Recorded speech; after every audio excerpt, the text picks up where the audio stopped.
Salut à tous, c'est Loïc, bienvenue sur Toute Berzingue. Alors aujourd'hui nous allons essayer une Ferrari 599 GTB Fiorano. Alors voilà la bête, une Ferrari 599 GTB Fiorano, donc une GT. Celle-ci est de 2010, elle est équipée du V12 en position avant et pas n'importe quel V12, on vous le montrera après. C'est le V12 de la Ferrari Enzo, c'est le même. Donc voilà, une voiture magnifique. Une GT, mais vous allez voir que le comportement est vraiment violent. C'est un truc de dingue. Très belle config. Donc le rouge Rosso Corsa avec la bande là au milieu, les petits strips. Les jantes challenge, couleur anthracite, magnifique. On a le petit écusson d'aile ici. Niveau design, on a les petites sorties d'air là aussi. Et surtout l'arche là, qui est typique des 599 GTB. Regardez l'arrière, donc là on a les deux feux ronds, 4 sorties d'échappement. Après donc les rétroviseurs, très joli, la forme des rétroviseurs. Donc là c'est vraiment une question d'aérodynamisme, hein, là, ces arches. Voilà, après on a ce long capot là qui abrite donc le V12 6 litres. Et là l'avant, très beau. Donc là il a mis les grilles de la GTO, qui va repeindre après en noir. Elle a été rabaissée aussi comme la GTO. Et donc maintenant je vais vous montrer l'intérieur. Donc voilà, dessiné par Pininfarina. L'intérieur avec les sièges Daytona. Très beau siège, confortable et très joli en même temps. Après voilà, on peut voir que c'est une GT. Donc là à l'arrière on peut mettre des bagages, de la place. Après on a une belle finition là, tout cuir, étendu cuir partout. Donc on a du cuir sur le toit, derrière, enfin partout. Après, alors on va s'installer au volant, ce sera plus simple. Voilà, on est vraiment très bien assis. Là on a un écran avec marqué 599 GTB, le compte tours jaune, donc, gradué jusqu'à 10 000 tours, avec la zone rouge qui commence à 8500, 8400 par là. Le compteur gradué jusqu'à 360 km/h, bon, évidemment il ne va pas. Après là on a imitation carbone là, partout sur le tableau de bord. Les sorties ventilation là, qui sont assez jolies, un petit emblème Ferrari ici. L'autoradio, voilà. Et après voilà, ça c'est un petit peu cheap, mais donc là on a les commandes de ventilation et de climatisation. Donc le feu de détresse, marche arrière. Donc évidemment on a la boîte F1, ça je reviendrai après. Mode auto, mais ça franchement on s'en sert pas. Le launch control pour flinguer l'embrayage, c'est pas mal. Ça je pense que c'est pour ouvrir le... je sais pas, pour ouvrir quoi ça. Bon, je lui demanderai après. On a un petit cendrier. Alors après voilà, plastique qui devient légèrement collant, ça c'est un peu la maladie sur les Ferrari ces années-là. On a une petite poignée pour le passager parce que c'est tellement violent qu'il vaut mieux qu'il se tienne. Et après donc voilà, le volant qui est assez sympa avec le bouton start ici, emblématique aussi chez Ferrari. Donc les grandes palettes, donc ici pour descendre les rapports, ici pour les monter. Et là le fameux Manettino, donc là on voit qu'on est en mode race, sinon on a le mode sport qui est le mode normal on va dire.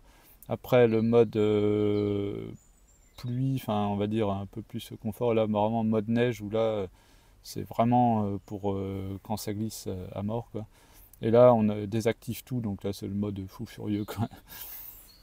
Voilà, et ce qui est sympa aussi sur celle-ci c'est qu'elle a les LED, donc ça elles ont pas toutes, hein, c'est une option. Et donc la vue sur ce gros capot énorme. Après donc là on a les sièges réglage électrique, là on a pour ouvrir de la trappe à essence et là donc le coffre, donc on va l'ouvrir comme ça je vais pouvoir vous montrer un peu la taille du coffre. Voilà, donc là bon il y a mon bazar et puis il y a la bâche, la couverture, mais voilà le coffre il est assez grand. Voilà. Après celui d'Amodena franchement il est pas mal non plus, mais là on a surtout donc la place derrière. Alors maintenant je vais vous montrer le moteur. Alors là, ouais, là je vous ai pas fait voir, là on a les phares là. Donc, là bon, réglage du rétro et là c'est la commande de l'allumage des phares. Donc voilà, le fameux V12, donc, le 6 litres de 620 chevaux qu'on retrouve sur la Ferrari Enzo. Voilà. Donc comme d'habitude chez Ferrari, hein, le moteur c'est une sculpture en lui-même. Et donc on peut voir qu'il est en position centrale avant en fait, puisque par rapport à l'axe des roues là, eh ben, il est légèrement à l'intérieur. Ce qui donne une meilleure répartition des masses à la voiture. Parce que finalement voilà, il est vachement reculé, il y a toute cette partie là, je ne sais pas trop ce qu'il y a là-dessous, je pense c'est radiateur, etc. Là on a donc du coup les deux boîtes à air de chaque côté. Donc voilà un moteur mythique.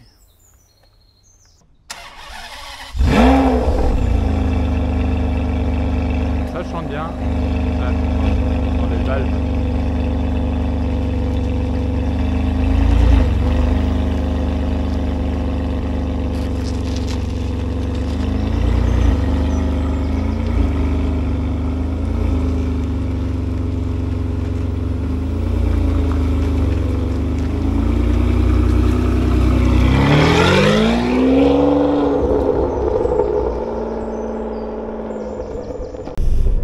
On est parti en passager de la 599 GTB. Donc voilà, alors là on a fait déjà quelques centaines de mètres on va dire. Alors les premières impressions c'est que c'est... Bon déjà le son du V12 incroyable, rien à voir avec le V8. La voiture est grosse, ça se sent hein. Le gabarit pareil, elle est assez longue, on voit qu'elle est imposante. Le long capot là devant là, qui cache le V12. Après ouais, voilà, on sent qu'elle est coupleuse. Le son est vraiment sympa.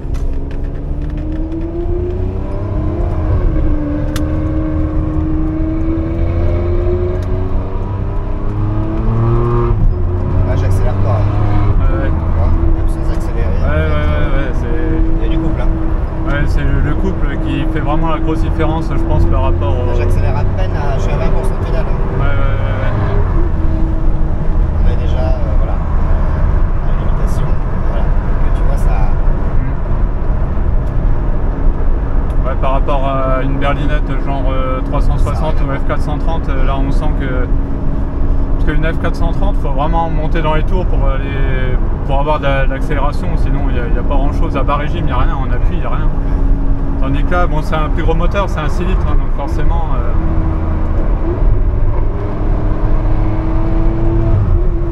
Ouais, puis le V12 a un côté onctueux. Oui, la sonorité est vraiment particulière. C'est l'ADN de Ferrari, à la base Ferrari c'est des V12 avant. Hein. Alors même si ça peut paraître moins sportif parce qu'on est assis un peu plus haut, tout ça. Bon après on verra quand on sera dans des endroits plus appropriés. Et là regardez la vue qu'on a là sur l'arrière avec la petite, je sais pas comment on appelle ça, c'est pas une prise d'air mais... Ah oui, avec les arches. Les arches, voilà.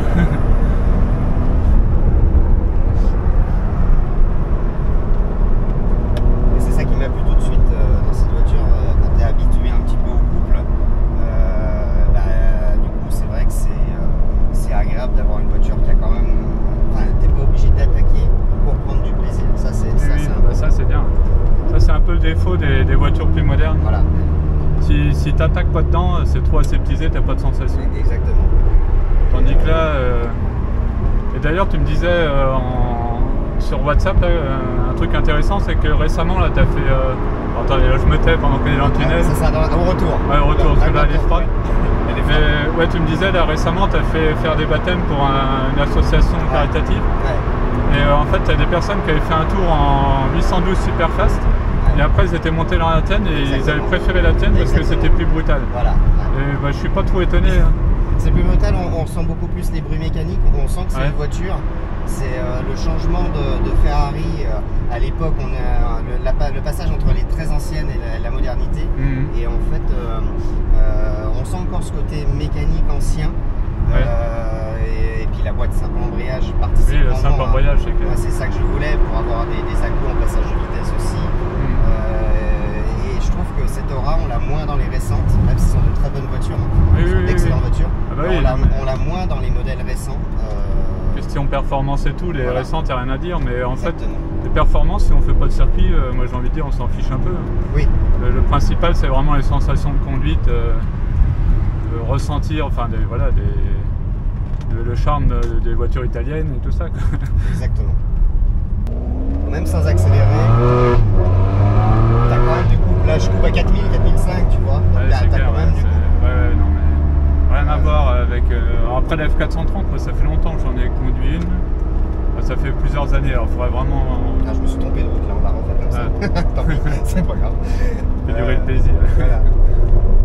Non, mais même, tu vois, là, effectivement, par rapport à la Gallardo 560, on a quand même plus de sensations là, dans celle-là. Enfin, c'est au premier ressenti comme ça. Ah, c'est moins feutré, oui. Ouais, c'est moins feutré. La 520 est une superbe voiture, mais c'est plus feutré. Ouais. T'as l'effet 4 motrices aussi. En Mais fait, celle-ci, oui, même en première vitesse, quand on attaque, elle essaye toujours un peu de se dérober, même sur le sec un tout petit peu. Ouais, sur les sans être piégeur. Non, c'est pas piégeur. Ouais. C'est pas comme une américaine, ça n'a rien à voir. mais quand même, on sent qu'il y a un petit quelque chose malgré tout. Et donc, voilà, il faut faire attention. T'as ce qu'on disait, je n'enregistrais pas, mais là, donc tu es en mode race. Ouais. Tu roules toujours comme ça pour préserver l'embrayage. Ouais, je roule toujours comme ça, jamais en automatique pour préserver l'embrayage. Ah bah oui, c'est clair, c'est un peu comme moi, je suis toujours en mode sport. Le précédent propriétaire ne roulait pas en automatique, jamais. Ouais, un peu dommage de lâcher le genre de voiture pour rouler en automatique. Et puis ça fait patiner l'embrayage pour rien. Oui. Et le seul moment où je mets soit en sport, soit en mode un peu pluie, c'est vraiment quand ça tombe beaucoup et qu'il faut faire quand même attention. Là, la voiture, elle perd quand même beaucoup d'adhérence, il faut faire attention. Sinon, le reste du temps, je suis toujours en race voilà, bien laisser monter en température, le temps, mais voilà. Et après, ça se passe bien. Après, une fois qu'elle est bien chaude, on peut taper dedans. Mais il faut faire attention à ça. Et là, j'ai coupé à 4005, tu vois, par exemple. Même si, en coupant. J'imagine en montant la tour, on n'est pas à 8000 tours. Hein. Non, mais... Donc, même à 4000, il y a ce couple du V12 qui est quand même très sympathique. Ça participe. Et avec une boîte, même si elle fait. C'est sûr qu'elle est beaucoup plus lente que les boîtes récentes de Ferrari où on est à moins de 100 millisecondes. Là, c'est à 100 c'est pas gênant. Enfin, j'ai envie de dire, on s'en fiche. On s'en fiche totalement. La fiche technique, moi, c'est vraiment l'émotion de la voiture. Oui, c'est ça, c'est le plus important. On n'est pas là pour faire des perfs sur circuit. Quand déjà le 0 à 100, pour réaliser le score du 0 à 100, c'est pas simple. Et puis là, à ressentir 3 secondes 7, 3 secondes 8, 3 secondes 2 au 0 à 100, à ressentir la différence, en fait, il y a des voitures qui vont accélérer plus fort, mais on va ressentir moins de choses parce que ça sera plus feutré. Donc, tout est une question de sensation et d'émotion. Et pareil, alors il y a une touche launch control, je sais que le précédent propriétaire l'a jamais utilisé. Alors là, pour flinguer l'embrayage, c'est pas mal. Ouais, je l'ai jamais utilisé non plus. Je pense pas forcément avoir. C'est pas ma philosophie non plus de faire du. Ça doit être sympa, ça doit être sympa comme ça. Mais j'ai pas envie non plus. Faut le faire juste avant de changer l'embrayage. Oui, éventuellement. Voilà, en fin de vie, le jour où je vais changer l'embrayage, je le ferai. Mais là, j'ai pas envie.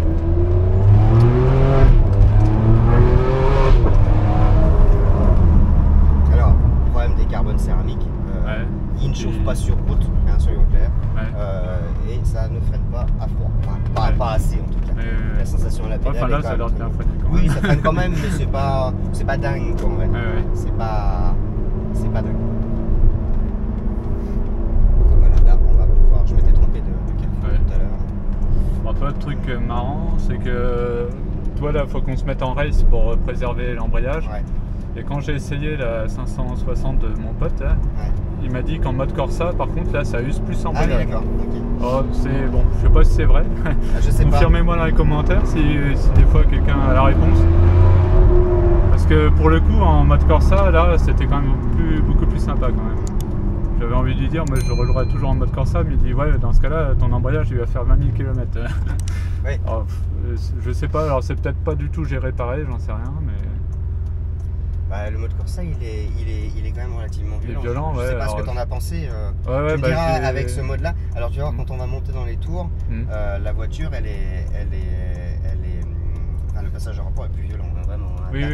J'imagine. Dès qu'on dépasse les 5000, la sonorité est un peu plus aiguë, bien sûr, mais le passage des rapports est plus violent. Donc tu disais l'échappement, t'as mis quoi? Il n'y a rien sur l'échappement, il est d'origine. C'est juste, il y a l'X-Pipe. Il y a un X-Pipe sur cette. D'ailleurs, il y a une vidéo sur YouTube qui a été faite. Du coup, du précédent propriétaire avec le mécano et tout ça, pour se donner, qui en a profité aussi pour mettre les ressorts courts. pour lui donner les mêmes réglages que la GTO. Ce qui en fait une voiture un petit peu plus posée que la 599 normale. Donc X-Pipe, c'est quoi exactement? C'est au milieu, en fait, ça fait un X comme ça et ça permet d'avoir un flux de gaz qui est plus efficace en fait. Voilà. Ça change la sonorité? Ça change un peu la sonorité, légèrement. Un petit peu, mais tout petit peu, mais très peu. Ça veut dire que d'origine elle est déjà bien sympa. Ouais, d'origine ça fait le même bruit. Le seul truc c'est qu'il y a l'ouverture des valves par la télécommande. Ouais, t'as une télécommande. Voilà, il y a une petite télécommande avec 3 modes, A, B, C. Le mode A c'est le mode normal, c'est-à-dire que les valves s'ouvrent à 4000 tours. Le mode B, les valves sont toujours ouvertes. Ce que je fais, moi je conduis toujours. Là c'est ouvert, là. C'est ouvert. Et le mode C, ça ferme tout le temps les valves. Un mode qui n'existe pas sur la 599 d'origine. Ce qui peut être très sympathique d'avoir les valves fermées quand on fait de l'autoroute. On veut pas de bruit du tout. La voiture à 130 fait pas de bruit. Et ça c'est pratique d'avoir des valves fermées sur un long trajet si on n'a pas envie de. Voilà. Et sinon sur des trajets un peu comme ça, plus plaisir, oui c'est plus sympa de laisser les valves ouvertes. D'ailleurs t'es pas seul à filmer, il y a tout le monde qui nous filme. Ah oui. Ouais bah ça c'est.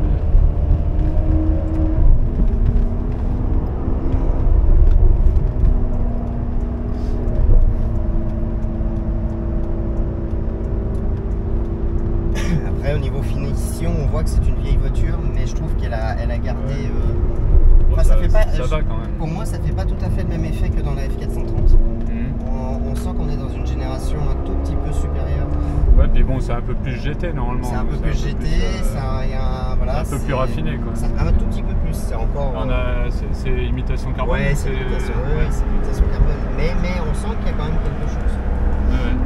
Ouais, c'est ça là qui fait un peu de chip là, comme on disait. Ah oui, alors ça. Déjà visuellement. Visuellement, c'est, je sais pas. Ils ont tout mis dans le moteur. Au niveau du design. Bon, après derrière, voilà, après on montrera quand on sera à l'arrêt pour plus en détail.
Violent, hein. Franchement, pour une GT, pas mal, hein. Ah ouais, non, c'est top.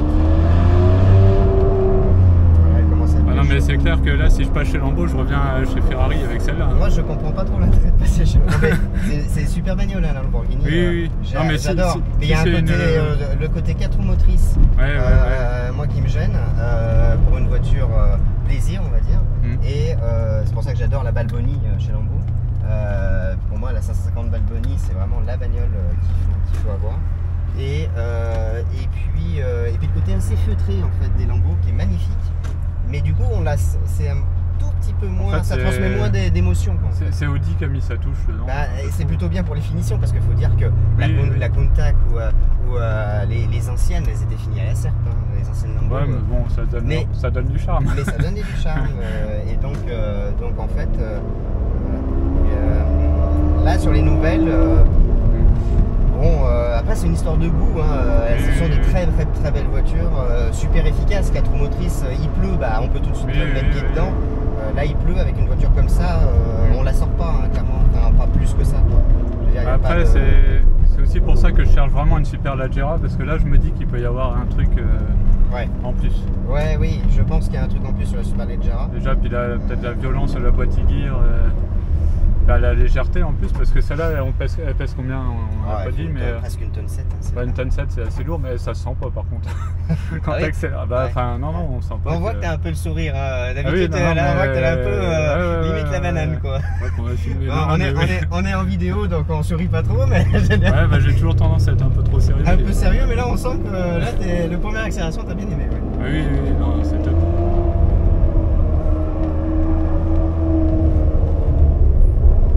Le soleil est de la partie, parce que ce matin il faisait pas beau.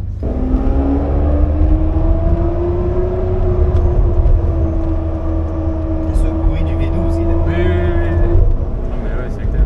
Enfin voilà, Après, côté bruit, le bruit d'une Gallardo est magnifique aussi. C'est sympa aussi, c'est pas pareil. C'est magnifique, mais surtout le 5 litres d'ailleurs qu'on retrouve, où là ça fait un peu Formule 1. Et c'est vraiment, ça reste une philosophie qui est différente. Ah oui, ça n'a rien à voir. Et des goûts qui sont différents.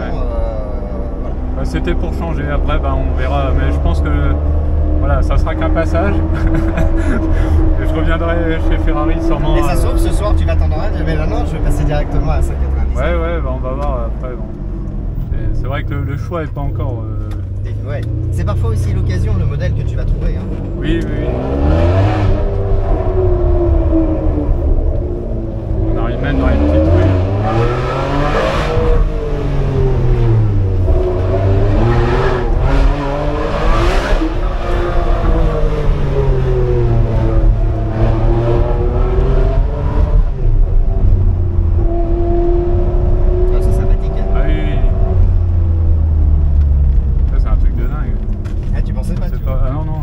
C'est vrai que quand on voit, on pense vraiment une GT et tout, mais... Non, pas comme ça.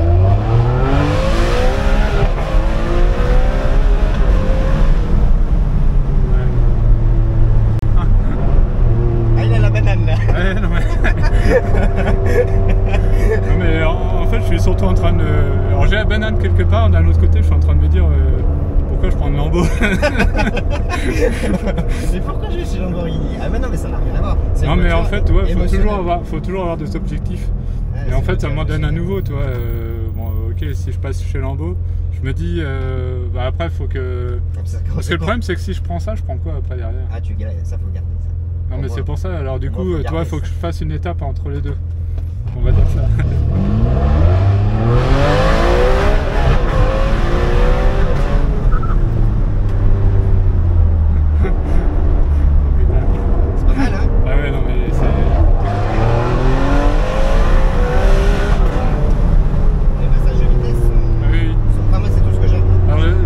C'est ce qu'on n'a pas dit, c'est que tu as aussi une Viper et après on va faire la Viper. Ah, c'est autre chose. Et la Viper c'est plus violent apparemment. Oui, c'est beaucoup plus violent. Donc oui, la Viper est beaucoup plus violente. J'ose même pas imaginer. Ça n'a rien à voir. Mais là il y a l'onctuosité du V12 que tu n'as pas. Oui voilà, il y a le côté italien quand même. La Viper c'est un côté brut de brut. Brut américain et là on a le petit côté raffiné italien quand même. Mais tout en ayant des perfs et des sensations incroyables. Que par rapport à la F430, parce que c'est la première fois que je m'en donne 599, mais la F430 effectivement entre les deux là ça n'a rien à voir. Enfin, le choix se pose même plus là. Enfin, je comprends ton choix parce qu'au départ, ce qu'on n'a pas dit dans la vidéo, c'est que tu partais pour acheter une F430 et au final tu t'es rabattu donc sur une 599 GTB et tu regrettes pas du tout et je confirme que... C'est pas souvent que t'as la banane comme ça que tu vas aller. Ouais, je suis toujours trop sérieux dans les vidéos, mais en fait... ou alors on ne voit pas que j'ai la banane derrière, ça dépend comment on filme. Non, mais de toute façon c'est une émotion...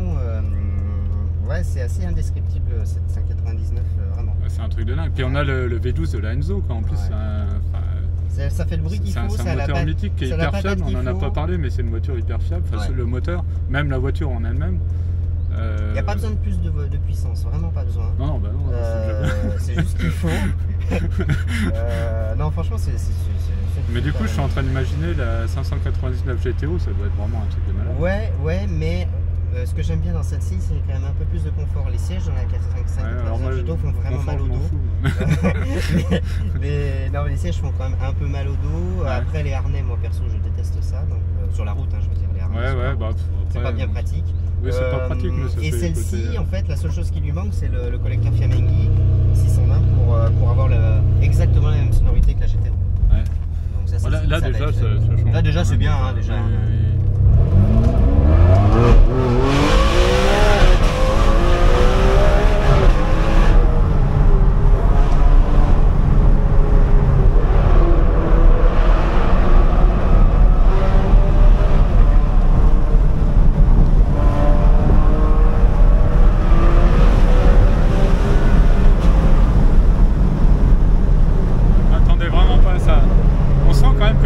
Il est joueur, mais faut la tenir quand même ou ouais. Faut quand même la tenir. C'est pas piégeur, tu disais par contre.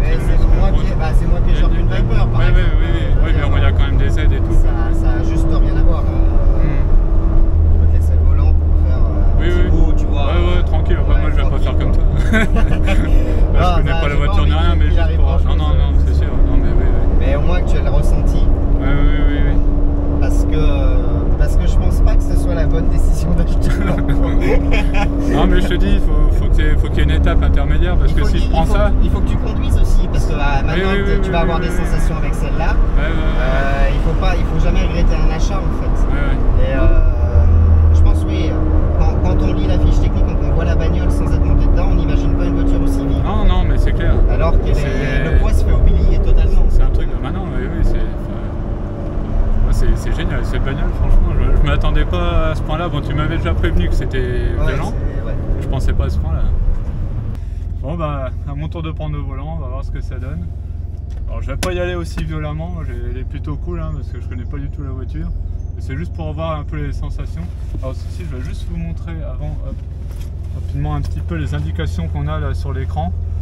Alors là, on est en mode race, donc du coup, on peut même mesurer le temps qu'on fait autour. Hein. Après, on a plusieurs indications. On a le niveau d'essence. Après, je sais pas, on peut peut-être. Si tu changes le magnétino, hop, voilà. Là, on va avoir d'autres informations. Okay, et puis encore d'autres informations si on change de mode. Et puis ensuite, ici, là, voilà, l'audience moyenne.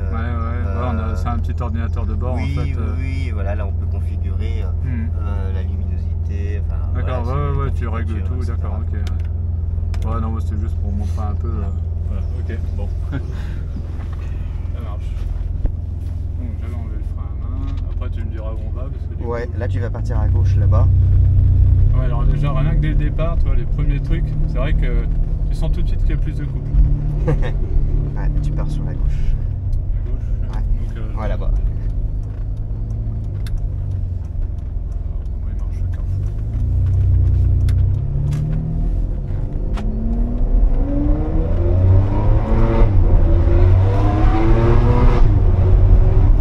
Tu vois, tu as passé à la vitesse à 4005, 5000 sans accélérer trop. Même sans accélérer, il y a de la puissance en fait. Il y a du couple en fait. C'est ça qui est génial.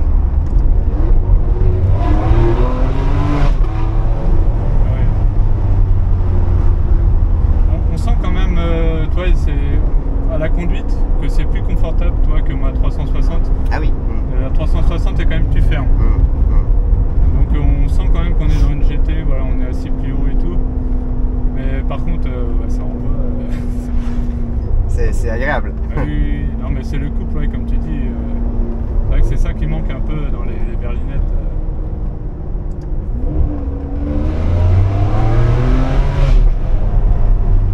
C'est ça qui est agréable, vraiment, c'est le couple. Puis bon, le son du V12. Ouais, je trouve que les freins, ils ont tendance à pas suffisamment freiner froid quoi en fait. C'est juste ça qui est plus.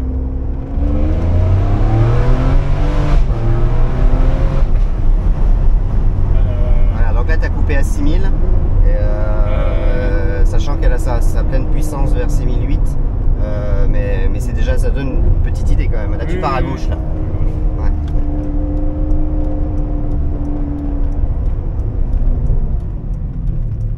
Elle repasse en première toute seule, hein. Faut pas la repasser en première. Oui.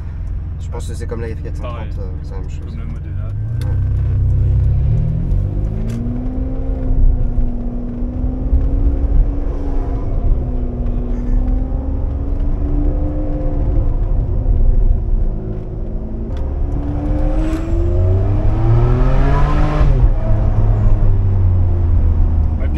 C'est sympa, hein, ouais, aussi. Ça s'allume, ouais. Ce truc, Ils ont mis ça sur la Scuderia, la première fois qu'on les a vus. Ouais, c'est vrai. Il y a quelques propriétaires de F430 qui ont fait à droite là, qui ont fait la modif. Et sur la 599, c'était une option, hein, c'est pas d'origine, c'est pas, enfin ça faisait partie des options. Là, même peinard comme ça en première, là, ça chante. Ça chante juste comme il faut. Ouais. Ça me fait bizarre d'être en passager, j'ai l'impression que je te l'ai vendu. Je dirais que je t'ai vendu la voiture. Le son.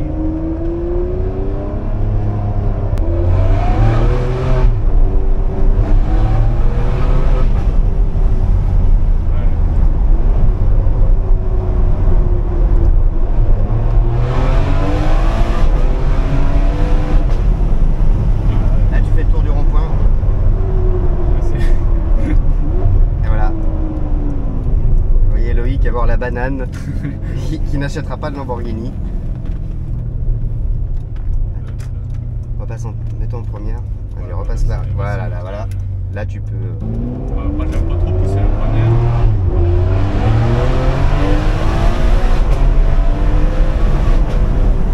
Ça met un coup, même dans l'échappement, on entend, ça met un clac. Ça claque, ouais. Excellent.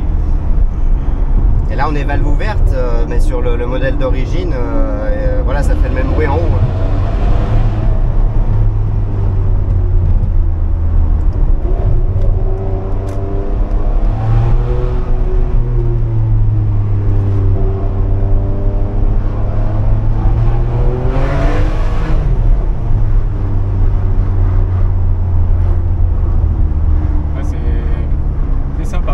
C'est plus confortable qu'une berlinette, mais ah bah oui. À part ça, c'est quand même. C'est largement compensé par le couple. Oui. Rien ne t'empêche après de mettre des sièges de GTO, des sièges beaucoup plus raides et tout. Ouais. Ça reste du grand tourisme. Oui. Mais après, elle distille une vraie émotion que ne distille pas d'autres voitures, d'autres GT.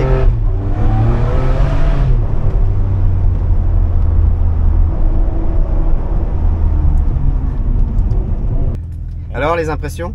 Ouais, c'est top, ouais. C'est plus confortable, mais c'est compensé par le reste. Le couple et le son du V12 et enfin, la brutalité, parce que ouais, c'est hyper brutal quand même. Je m'attendais pas. Une GT, on peut se dire c'est plus smooth et tout, mais non. non, on est bien dans une Ferrari, il n'y a pas de souci avec ça. On retrouve les sensations et tout. On a des bonnes sensations de vitesse aussi.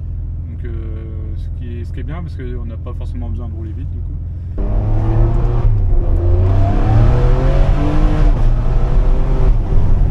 Ouais, j'adore le petit claquement, petit claquement qu'on entend là. Et tu vois, t'as même pas besoin de monter à 8000 tours, mais en coupant, il y a déjà du plaisir en bas des tours, c'est ça qui est agréable. Rien que dans ce son là, on sent la violence du truc. Et du coup, si on veut aussi partir en voyage ou quoi, ça se fait bien. Ça se fait tranquillement. Moi, quand je l'ai ramenée, elle était près de Colmar. Ouais. J'ai fait 500 km sous la pluie, vraiment une pluie battante, et aucun problème en fait. Oui. C'est fait pour enchaîner les kilomètres. Donc là, il y a du plaisir à tous les niveaux. Ça, c'est ça qui est bien. Ouais. Bon, bien. Voilà pour cet essai là de la Ferrari 599 GTB. Alors, je vais mettre le frein à main quand même. Ouais, franchement, je ne m'attendais pas à une telle violence, à de telles sensations à bord d'une GT, parce que GT, souvent, déjà quand on parle de 599 GTB Fiorano, on pense tout de suite voiture GT, voiture un peu, pas de papy, mais presque. Et en fait, non, pas du tout, c'est hyper violent. Alors surtout en passager, là moi je la connais pas, j'ai pas voulu vraiment la pousser, mais le jour où j'en achète une, le temps d'apprendre à la connaître, et après bon, on peut vraiment s'amuser avec, quoi. Après il faut faire gaffe, elle est quand même lourde. Si vraiment on appuie fort, on sent que l'arrière il peut légèrement, bon là moi ça l'a pas fait parce que j'ai pas appuyé comme un taré. Mais non, c'est vraiment, c'est une voiture, c'est bluffant, quoi. Là, voilà. Donc dans mon choix, si je passe par Lamborghini, je reviendrai chez Ferrari après, et pour une 599, c'est sûr. Parce que le problème, c'est que si comme je disais tout à l'heure, si je passe directement à celle-là, après, qu'est-ce que je vais prendre après, quoi? Je sais pas. Parce que plus récent, c'est trop aseptisé. Bon, après, c'est une Aventador, mais Aventador, pour l'instant, c'est trop cher. Je sais pas si un jour... sauf si le prix de celle-là arrive au niveau après la Aventador, on sait jamais comment ça va être à l'avenir. Mais... donc ouais, franchement, ça fait réfléchir. Donc vous verrez après dans une vidéo laquelle j'aurais choisi au final. Mais je pense qu'il y aura quand même une petite étape intermédiaire parce qu'il faut toujours avoir des objectifs et là je serais trop haut d'un coup presque. Voilà, en tout cas, j'espère que cette vidéo vous a plu. Si c'est le cas, n'hésitez pas à mettre un pouce bleu, n'hésitez pas aussi à vous abonner et à activer la petite cloche, comme ça vous serez au courant dès que je mets une nouvelle vidéo. Et on se retrouve à très bientôt sur Tout le Berzingue. Allez, salut!